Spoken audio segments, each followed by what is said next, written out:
Salve, salve terceirão, estudantes do Colégio Andrade, professor Wagner com vocês para mais uma videoaula. Desta vez, videoaula de Sociologia. Então, o tema da nossa aula será um tema sobre política, os três poderes da República e os outros poderes.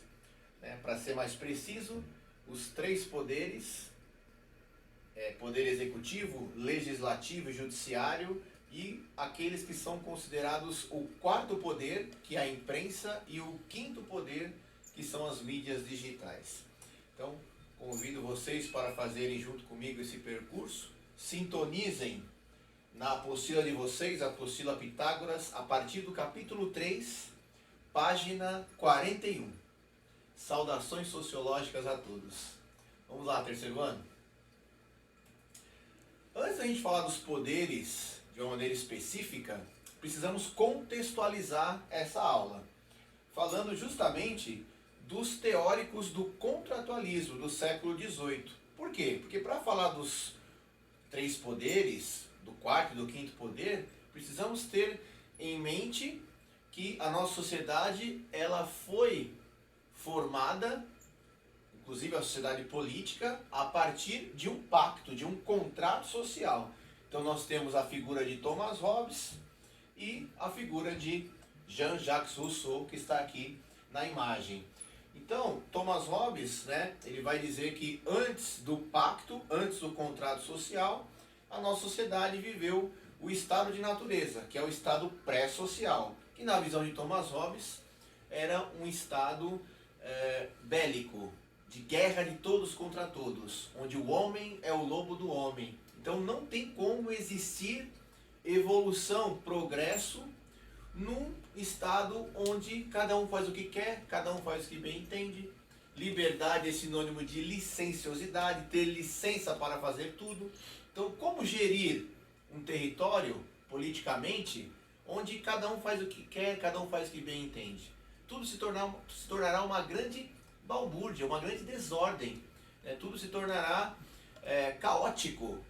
Então, Thomas Hobbes, ele faz essa crítica e vai dizer que o Estado civil se concretiza a partir de um pacto que é feito. Então, de um clima de competição, se parte para a cooperação.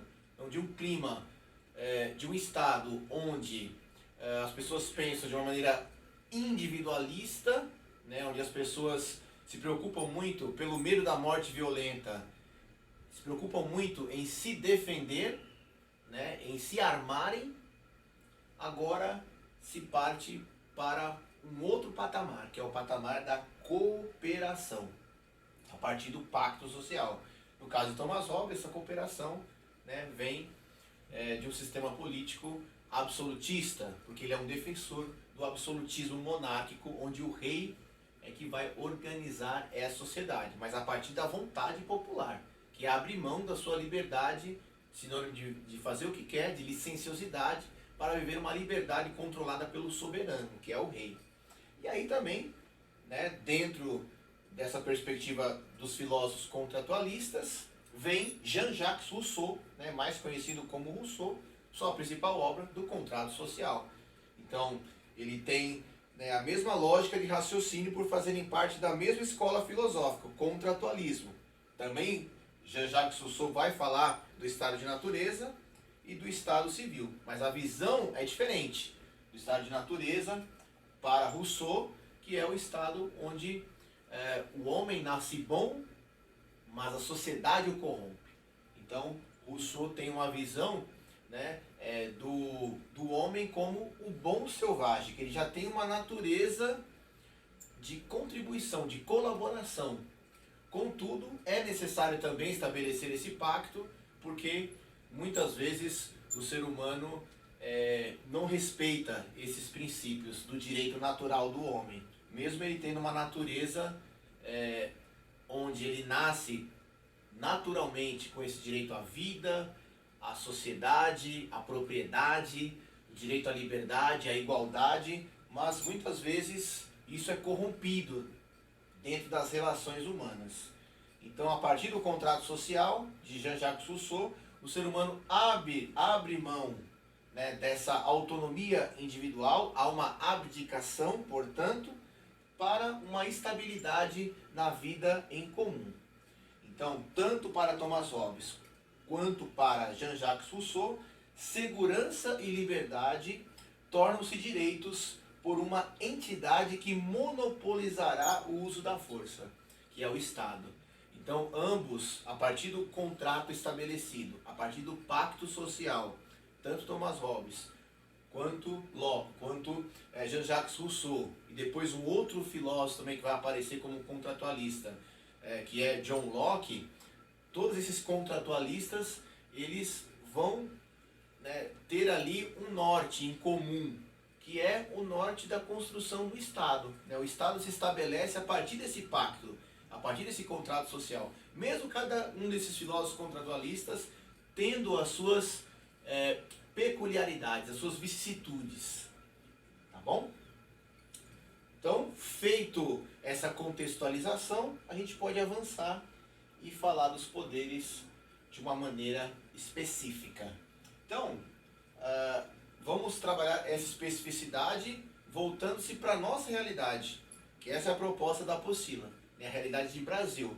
O Brasil é uma república federativa, né? Então, os estados são federados de uma forma que eles são unidos e ligados a um poder central.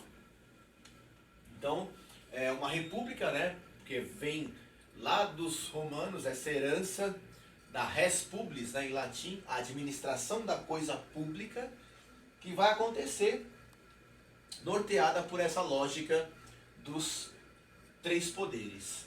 Então, o Estado, ele é responsável por três atividades básicas, né? Então, que atividades são essas? Esse slide vai nos ajudar a elucidar, a esclarecer. Então, primeira atividade de responsabilidade do Estado, a administração dos negócios de interesse coletivo.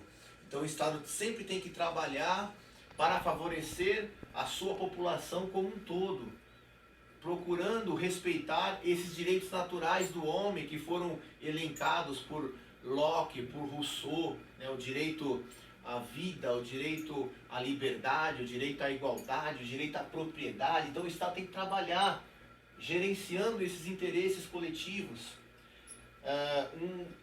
Um segundo tópico aí importante do Estado, que é responsável pela atividade de elaboração das leis que regem a sociedade e o funcionamento do próprio Estado. Então, essa coisa do pacto social, do pacto federativo, né? Essa coisa do contrato que é feito, é necessário estabelecer normas, leis, regras para organizar essa convivência social, para que todos tenham uma vida digna, uma vida justa, né? Uma vida com maior abundância. E uma terceira atividade que o Estado é responsável é a aplicação dessas leis de uma maneira homogênea, garantindo a justiça. Então, não basta só fazer as leis, tem que garantir a observância delas, porque senão corremos o risco, né, de nos tornarmos, como diz Gilberto de Menstein, cidadão de papel. Não adianta tudo na lei estar muito bem escrito, muito bem elaborado, dentro da lei garantindo ali os nossos direitos humanos, sociais, civis, econômicos, mas se na prática não houver uma observância dessas leis, tudo isso será em vão. E a política tem tudo a ver com a garantia desses direitos. É necessário que as pessoas tenham uma consciência a respeito disso. Sociologia é extremamente importante e é aquela mola propulsora que vai contribuir para esse esclarecimento. Só assim teremos justiça. E aí sim nós podemos falar da divisão do Estado em três poderes. Então, qual foi o pensador que primeiramente intuiu essa ideia, tá? Aquele que é considerado o pensador que organizou isso de uma maneira mais consolidada. né, de uma maneira mais bem calcada, mais bem arquitetada dentro de concepções científicas. Charles Louis de Secondat, mais conhecido como Barão de Montesquieu. Tá? Então esse é o filósofo considerado aquele filósofo, aquele pensador que melhor teorizou, sistematizou essa divisão do Estado em três poderes. Então ele escreveu uma obra chamada O Espírito das Leis, em que ele fala da tripartição dos poderes. Como que o Estado se organiza a partir dessa lógica dos três poderes. Então, quais são os três poderes do Estado? O poder executivo, o poder legislativo e o poder judiciário. Então, o executivo, como o próprio nome já diz, né, responsável por executar. Executar não no sentido de matar, exterminar, mas executar no sentido de colocar em prática aquilo que é necessário ser colocado, né? Executivo responsável por executar as leis, colocar as leis em prática a partir de um orçamento. Qual é o papel do legislativo? Leges em latim significa leis. Então são aqueles que são responsáveis por fazer as leis, confeccionar as leis dentro de um território, seja ele um município, seja ele um estado, seja ele uma federação, um país. E por fim, o judiciário. O poder judiciário é o poder responsável por julgar a partir das leis, ou seja, o poder responsável por regular as questões, responsável por garantir que haja justiça. Então, o poder judiciário é aquele responsável, né, que tem a função de não permitir que a lei seja desrespeitada, né, não permitir que a lei fique apenas no papel, né, que ela seja colocada em prática e haja um julgamento para aqueles que ferirem a lei, né, para aqueles que desrespeitarem essa lei. Ele zela pela observância delas. Então, essa teoria, essa ideia desenvolvida por Montesquieu, ela precisa ter um escopo, que é o escopo do equilíbrio entre os poderes. Então, os três poderes só vão acontecer a partir do momento que haja um equilíbrio, onde haja um exercício de controle de uns sobre os outros. Então, a função dos três poderes só vai realmente surtir efeitos se esses poderes forem independentes e se fiscalizarem entre si.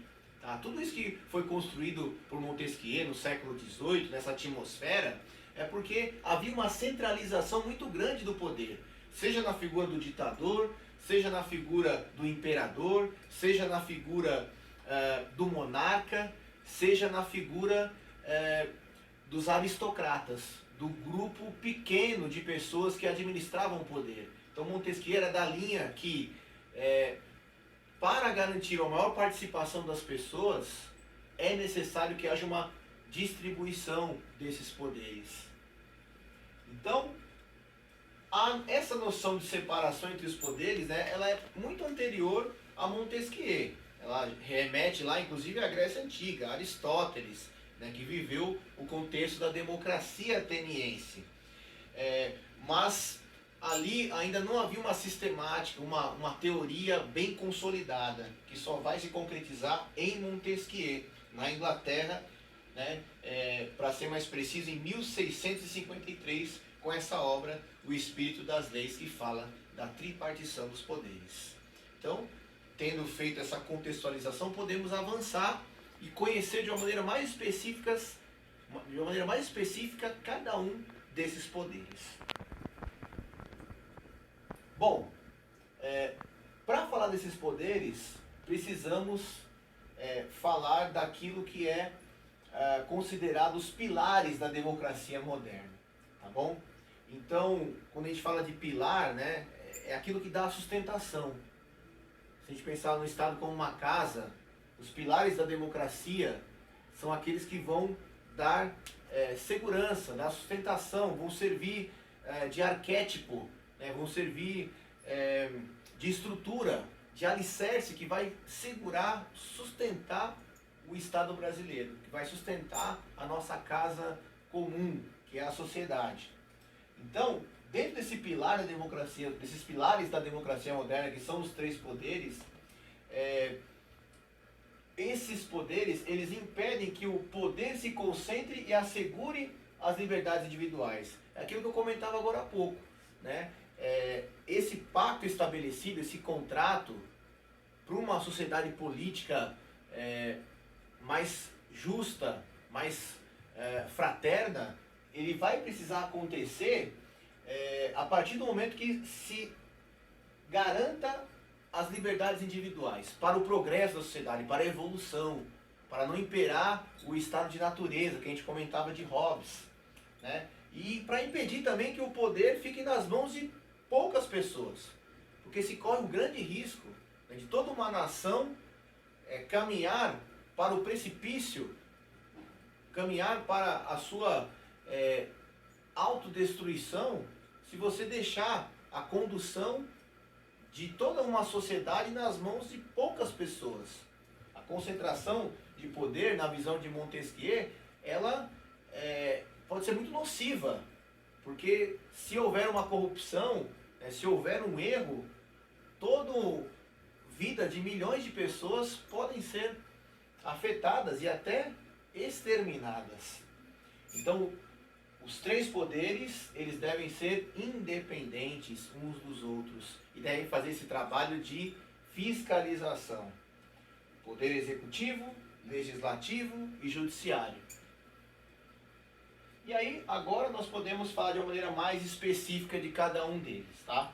A tripartição dos poderes. Essa é a conceituação que Montesquieu utiliza, né? Tripartição, ou seja, separação em três partes. Vamos começar então falando do poder executivo.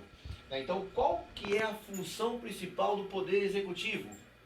Governar, administrar os recursos públicos.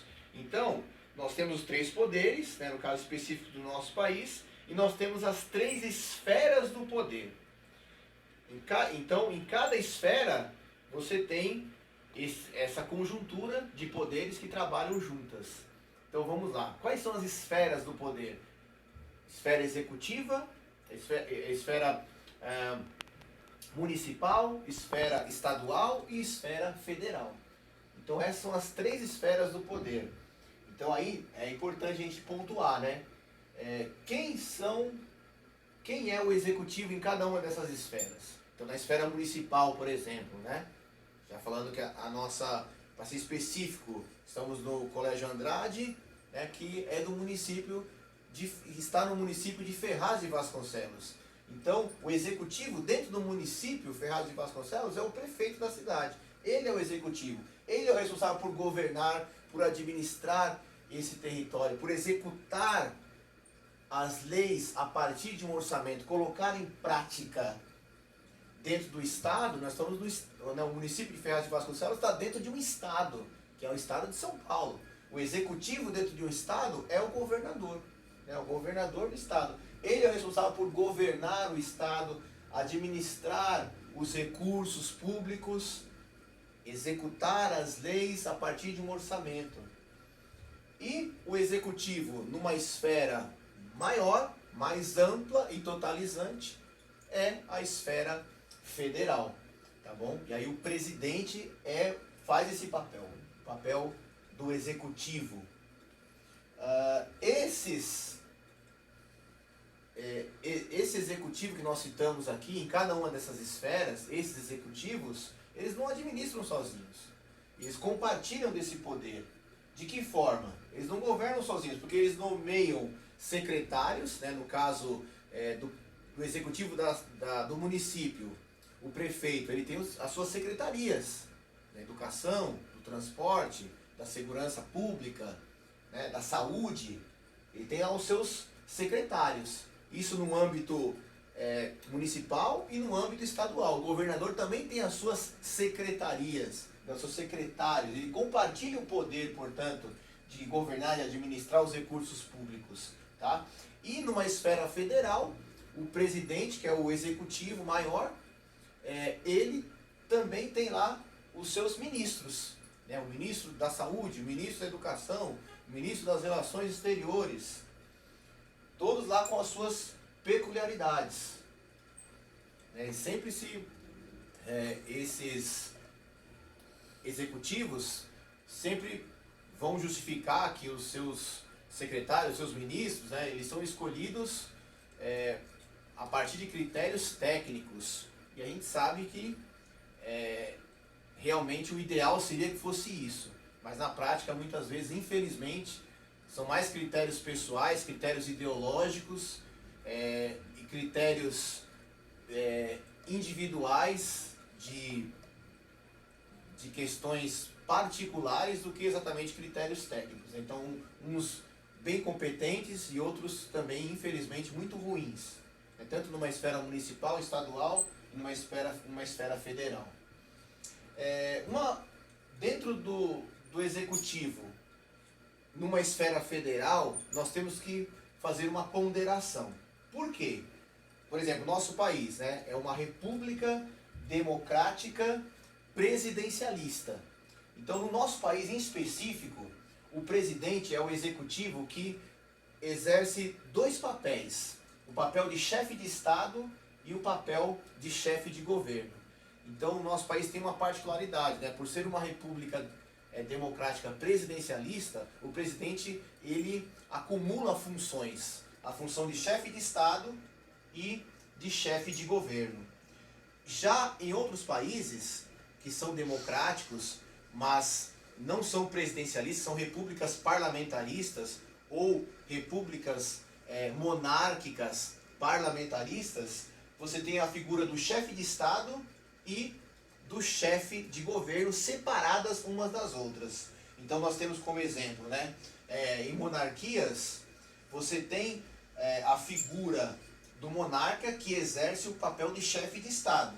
Então o papel do chefe de Estado qual que é? Representar o país diante da população e de outros países. Então ele tem uma figura mais ilustrativa do que de fato concreta. Ele é mais uma figura simbólica, né? O rei, por exemplo, ele é chefe de Estado, então ele tem uma figura mais representativa do que de governo de fato. E quem vai ser o chefe de governo nessas monarquias parlamentaristas ou repúblicas parlamentaristas? O chefe de governo vai ser o primeiro-ministro.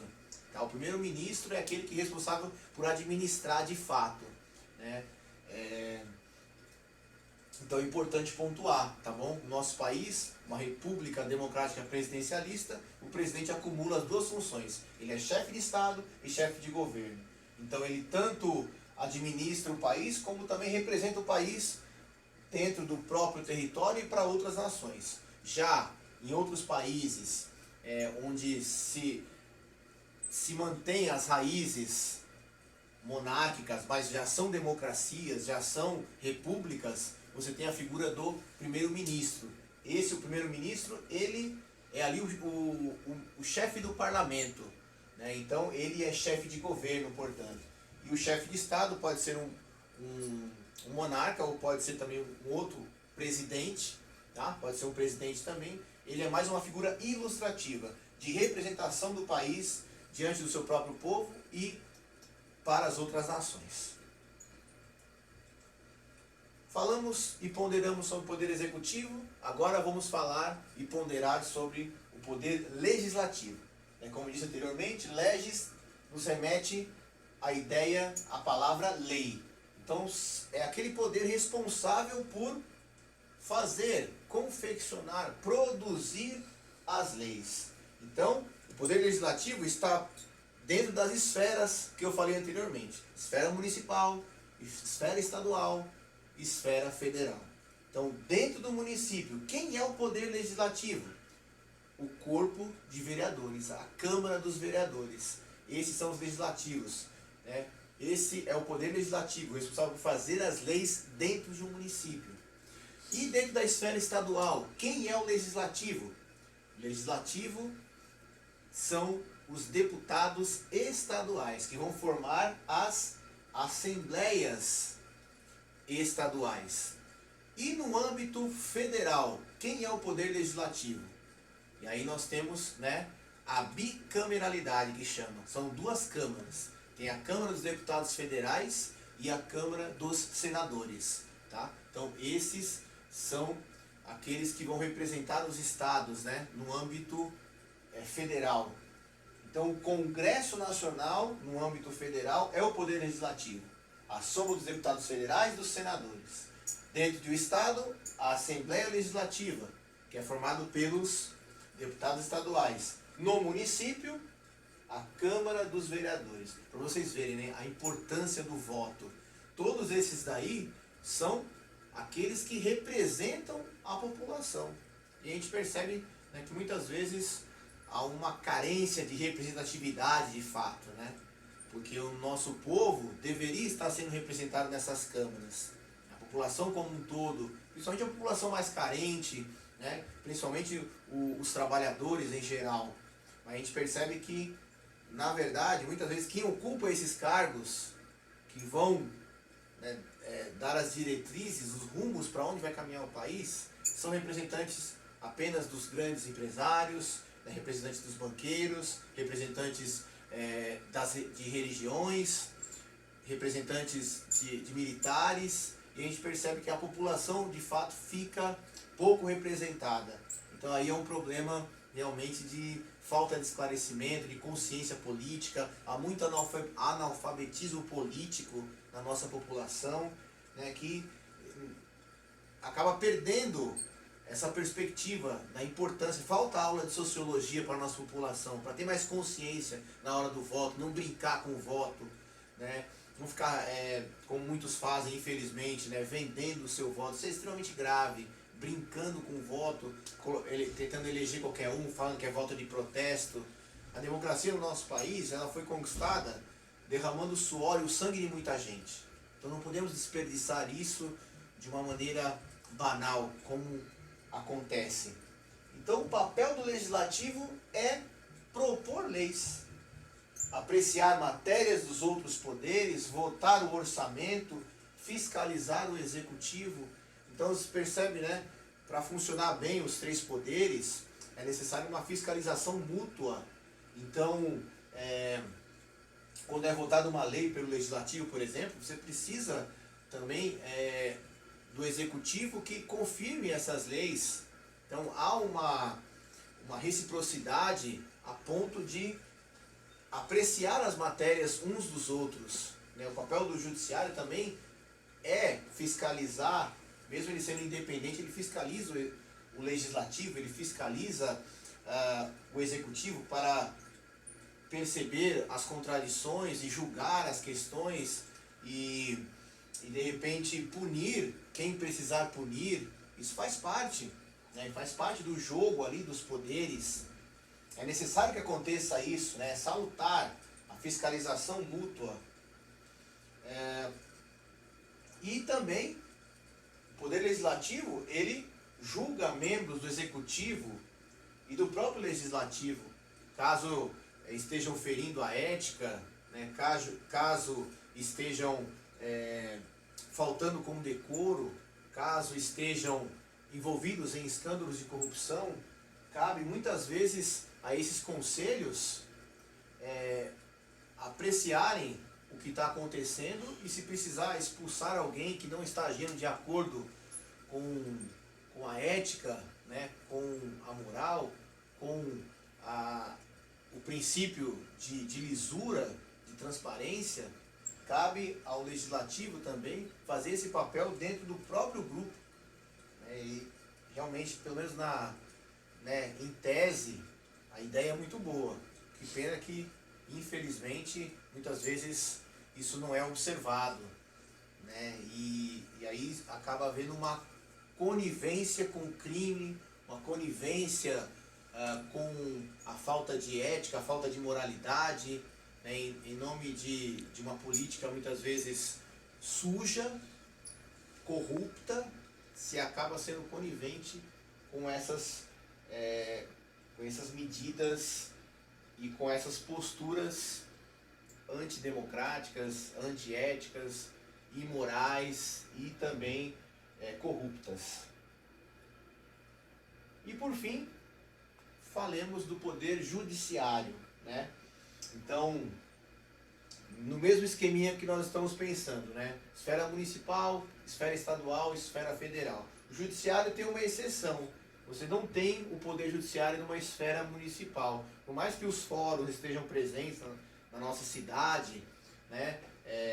Que são ali instituições onde se acontece o julgamento, a apreciação de matérias que precisam ser julgadas, você tem o judiciário apenas numa esfera estadual, que são os tribunais de justiça, justiça do trabalho, justiça desportiva e assim por diante, e nós temos no âmbito federal, que é o STF, o Supremo Tribunal Federal. Qual que é o grande papel do judiciário? Interpretar as leis elaboradas pelo Executivo e promulgadas pelo Legislativo, aplicando-as em diferentes situações e julgar aquelas que não sejam cumpridas. Então, o grande papel do Legislativo é zelar pelas leis, né? E, se precisar, punir os contraventores, né? O papel do Legislativo é justamente esse, né? Formado por esses juízes que vão fazer esse papel de julgar a partir das leis que foram propostas pelo Executivo, foram promulgadas pelo Legislativo, esse papel de fazer as sanções necessárias, as punições necessárias para aqueles que as desrespeitarem, não importa quem seja, né? Então, o princípio dessa imagem mesmo, né, que é a imagem da justiça, a justiça é representada por essa mulher, né, com a venda nos olhos. A venda nos olhos não é porque ela é cega, porque ela, enfim, ela tem essa estrutura de não enxergar, mas é colocado à venda para que ela não olhe a quem ela vai fazer a justiça. Não importa se é rico ou pobre, né, não importa se é um político ou um cidadão comum, não importa as condições específicas ali de religiosidade, se é negro ou se é branco, tem que ter justiça para todos, sem olhar a quem, né? E ali o símbolo dela segurando uma balança para trazer essa ideia da equidade, do equilíbrio, né? Do julgar, do pesar as coisas, e na uma mão ela segura a espada, né? Que, como disse Thomas Hobbes, não há pacto sem espadas, né? A força da lei que precisa ser executada. Então, o símbolo da justiça é essa mulher, que não é qualquer mulher. E não é simplesmente a justiça, uma mulher, por ser uma palavra feminina.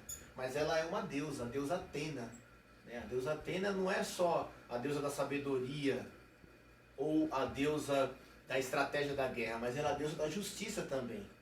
Tá? Então, o símbolo é bonito, interessante, importante para ajudar a entender o papel do judiciário aqui, para ilustrar simbolicamente.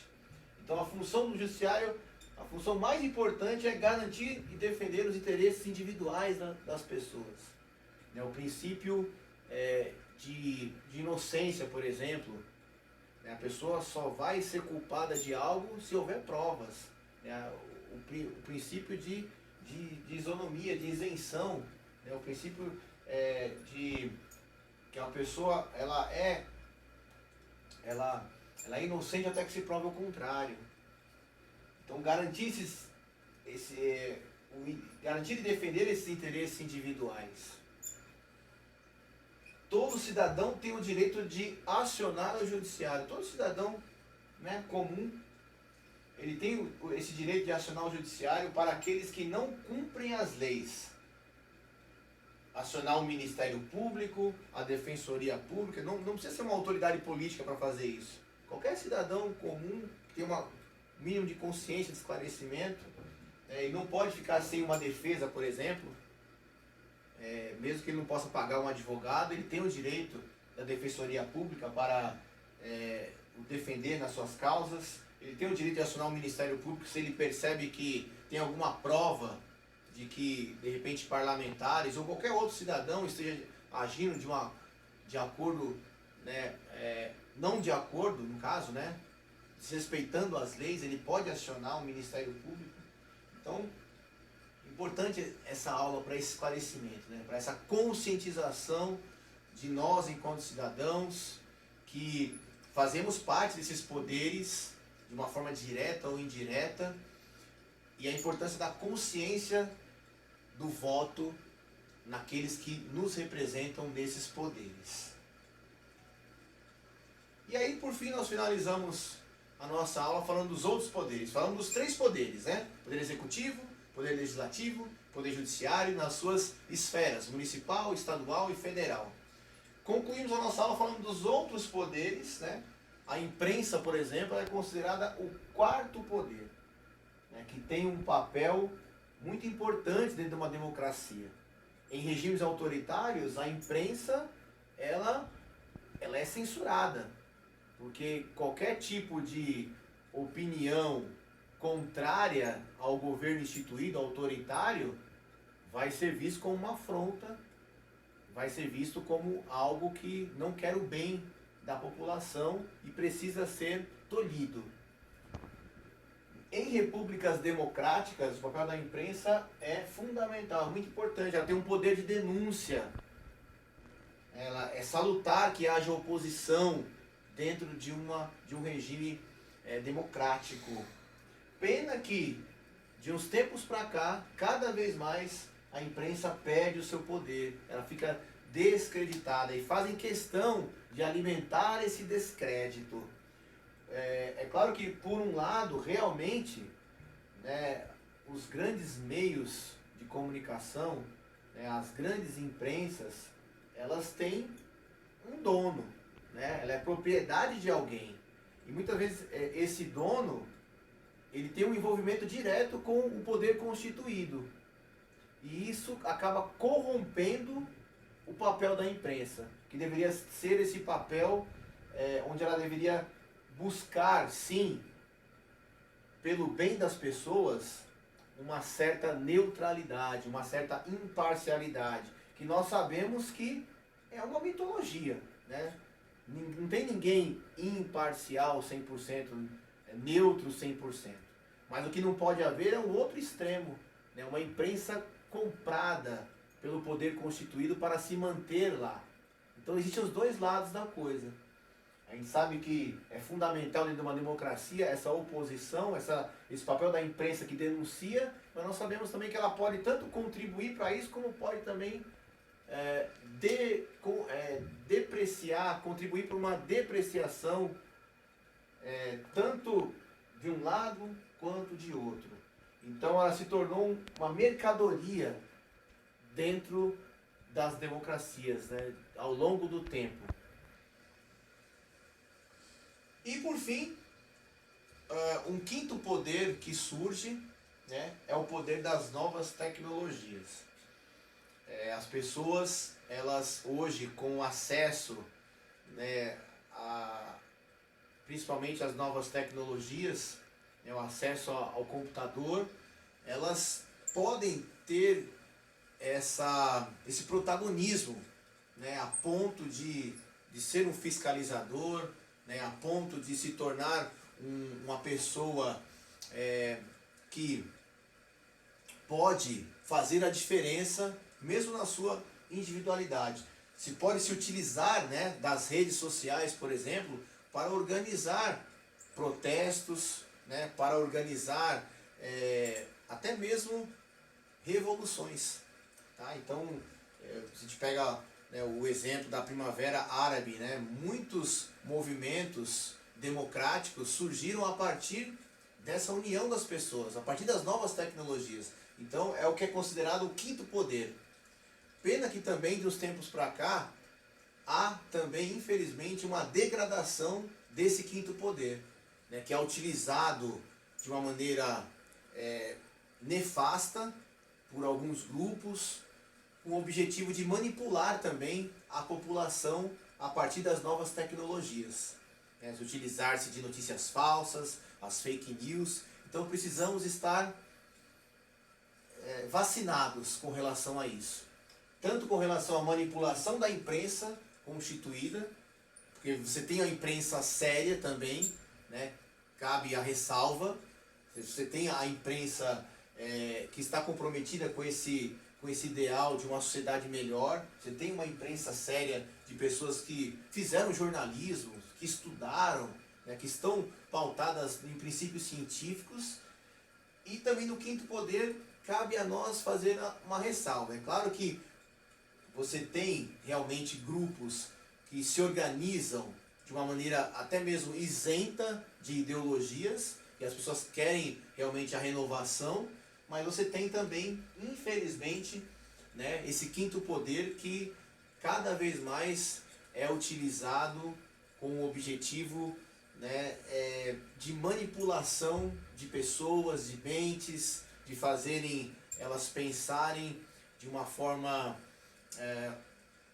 unilateral e de uma maneira acrítica muitas vezes. Então tomar cuidado com o bitolamento, né? Tomar cuidado com essa coisa do direcionamento para um lado só.